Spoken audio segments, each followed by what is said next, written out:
ఎట్లున్నావో ఏ తీరుగున్నావో ఎరుకన్నా చెయ్యరా మామా నీ ఎది ఏందో తెలుపరా మామా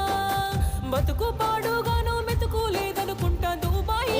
పోయినావా నాకు దుఃఖాన్ని నింపిపోయినావా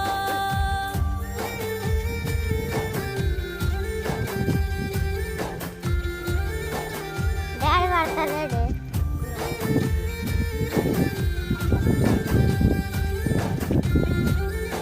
ఇప్పుడు ఇద్దరు పడతారు అయ్యో పోయినేడు